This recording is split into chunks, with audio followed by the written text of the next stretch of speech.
questions about the Manchester United job. What I can tell you guys about Manchester United is that even after the Leeds United game, which was also impacted by referee decisions, but in general, Manchester United feeling dressing room, so Man United are very happy with Carrick. Then, obviously, they want to be in Champions League next season, and that has to be the target.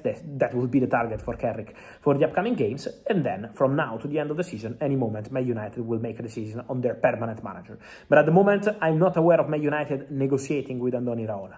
Then, if you ask me, would Andoni Iraola like to be the next Manchester United manager this summer or in the future? I'm told that he would be open to that, for sure. But at the moment, nothing more than this. It doesn't mean that Iraola will become the new Man United manager.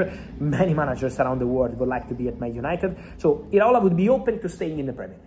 I think that's also an important message eventually for other clubs in the Premier League. Let's see what Man United decide to do with Michael Carrick, but that remains the feeling, optimistic and positive around him. So that's the story at the moment around Iraola, but obviously a big name. From a footballing perspective, the issues are becoming harder to ignore. Defensively, costly errors have repeatedly undermined the team's efforts, turning manageable situations into damaging setbacks. A lack of organization and concentration at key moments has seen United concede goals that could, and should, have been avoided. These lapses have not only affected results, but also eroded confidence within the squad. In midfield, the problems are more structural. The team often appears disconnected, struggling to control the tempo of matches or impose any clear style of play. Transitions between defense and attack lack fluidity, leaving gaps that opponents have exploited with increasing ease. Without a cohesive midfield presence, United have found it difficult to build sustained pressure or dictate games. The attacking unit, meanwhile, has yet to establish a consistent identity. While there are flashes of individual brilliance,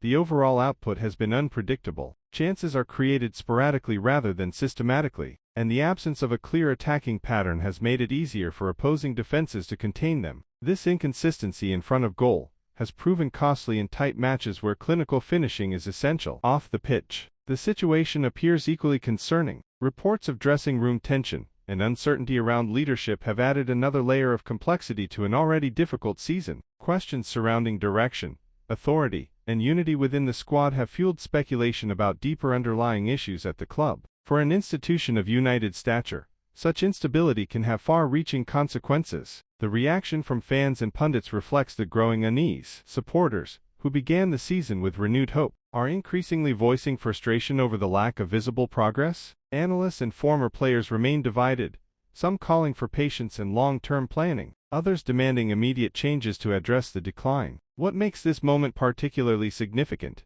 is the sense that time is not on United's side. Each disappointing result increases the pressure, narrowing the margin for recovery. The club must quickly find solutions, whether through tactical adjustments, improved squad cohesion, or stronger leadership, if they are to salvage their season. Ultimately, the question is no longer whether Manchester United have problems, but whether they can resolve them in time. This period could either serve as a turning point that sparks a much-needed revival, or mark the beginning of a deeper, more prolonged decline. For a club with such a rich history and global expectations, the stakes could hardly be higher.